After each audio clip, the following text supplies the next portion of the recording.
मंत्र को जपने का अधिकार सबको नहीं होता। नाम के भगवान नाम को जपने का अधिकार तो सबको है।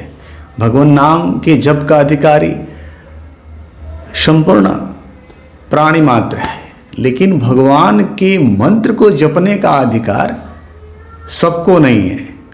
भगवान के मंत्र को जपने का अधिकार उसी को है जिसके जीवन में गुरु का आगमन हो। ईश्वर और आपके बीच में गुरु एक इंटरफेस बन के काम करे तो भगवान के मंत्र को जपने के आप अधिकारी हैं, क्योंकि गुरु मंत्र को जपने के लिए आपको अधिकृत करता है, तभी आप मंत्र जपने के अधिकारी हैं। गुरु तत्व के थ्रू ही आप मंत्र को जप सकते हैं। गुरु के थ्रू ही मंत्र का जो चैनल है, मंत्र का जो सर्किट है, वह ऑर्गेनाइज्ड हो जाता है, काम करता है।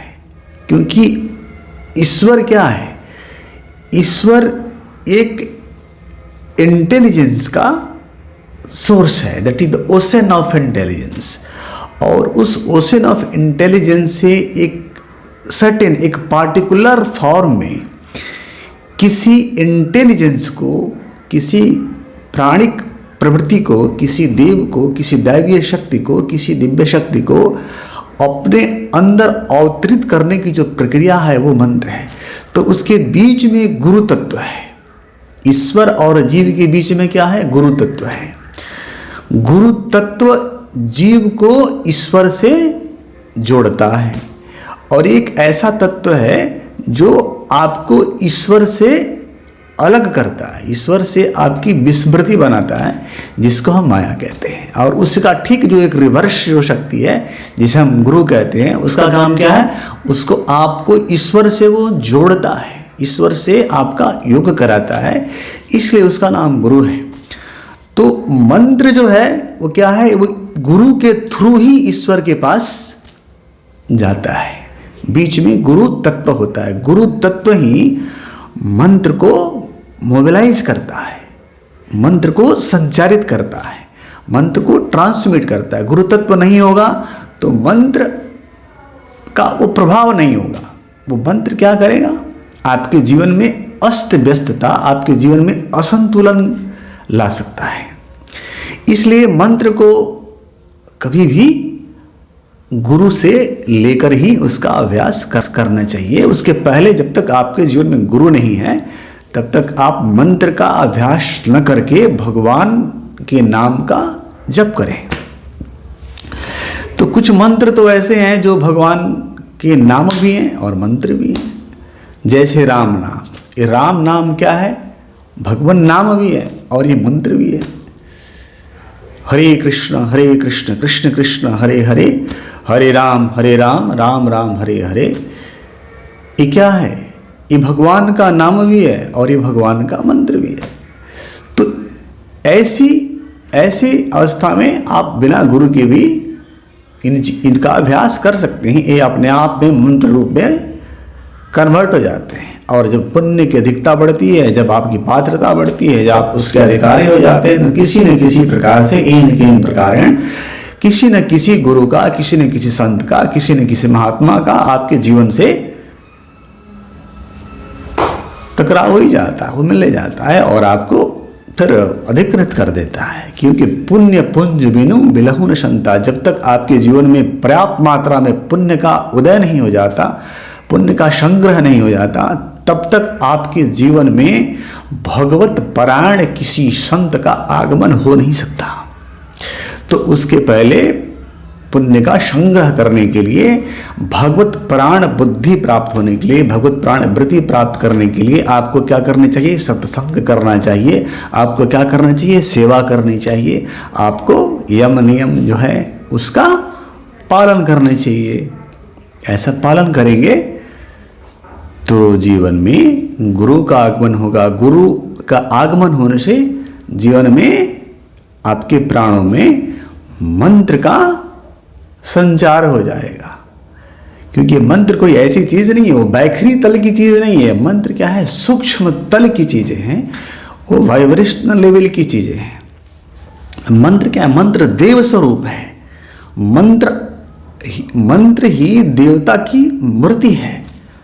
जब गुरु मंत्र देगा तो वो मंत्र को आपके प्राणों में प्रतिष्ठित करता है, आपके जीवन में, आपकी सांसों में, आपके रगों में प्रतिष्ठित करता है। मंत्र ऐसी प्रतिष्ठित होता है जैसे आपके शरीर में कोई मेडिसिन डाल दी गई हो। इस प्रकार से आपके प्राणों में, आपके जीवन में, आपके सांसों में, आपके विचारों में, आपके नस नाड़ियों में, आपके अंग प्रत्यंग में, आपके रंग रूप में परिवर्तन देखने को मिलेगा मंत्र से। मंत्र जैसे ही गुरु देगा आपके शरीर में, आप खुद ही प्रत्यक्ष रूप से परिवर्तन देख सकते हैं। तो मंत्रों का ये है। अब मंत्रों में एक बात है, मंत्र गुरु प्रधान है ना। गुरु क्या है? इसका मुख्य केंद्र है इसको देने का, इसको संचारित करने का। तो एक तो वैदिक मंत्र है जो वेदावलंबी, परंपरागत रूप से जो लोग वेदावलंबी लोग हैं उसका अभ्यास करते हैं। और दूसरा जो मंत्र है जो शास्त्रों में वर्णित नहीं है, गुरु परंपरा से लोगों को प्राप्त होती है वो चीज़ें, तो उनका क्या है कि ऋषि जो है, जो मंत्र के दृष्टा जो ऋषि हैं, ऋषि भी क्या है? ऋषि भी मंत्र दृष्टा। जो मंत्रों के दृष्टा हैं वो क्या ऋषि हैं? ऋषि वही हैं जो मंत्रों के दृष्टा हैं। तो अब उनकी अवस्था जो होती है, उनकी अवस्था ऐसी होती है कि जो वो बोले वो मंत्र होता है। उनके शब्द भी मंत्रमय होते हैं, उनके हर एक शब्द ही मंत्र हैं।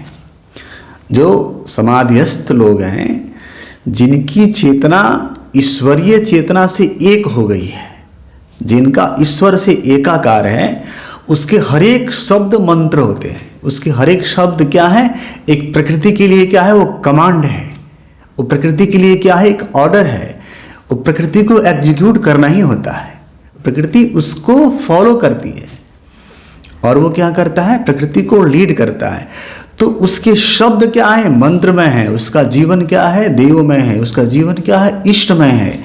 तो ऐसे लोग कुछ बोलें, अगर कुछ भी अर्थहीन भी बोले तो वो मंत्र है। भले उन मंत्रों का कोई अर्थ ना हो, कुछ ऐसा ना हो, लेकिन वो शब्द जो हैं आपके जीवन में परिवर्तन लाने में समर्थ होते हैं।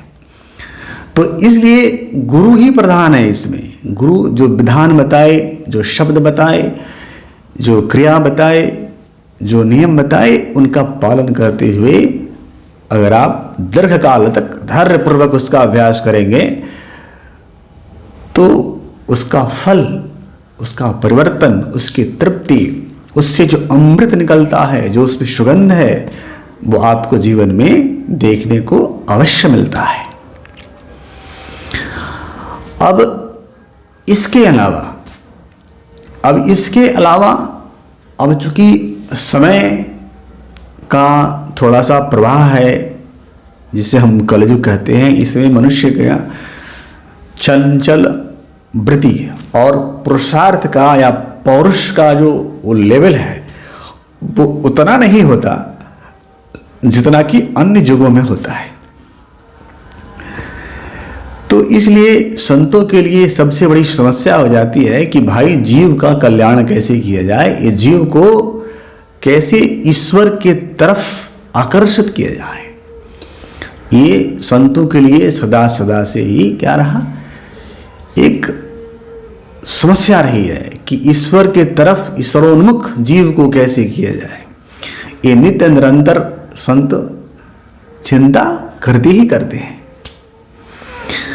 क्योंकि ईश्वर को विस्मृत करके ही जीव संसार की रचना करता है और ईश्वर की स्मृति प्राप्त करके वो संसार से ऊपर उठ जाता है।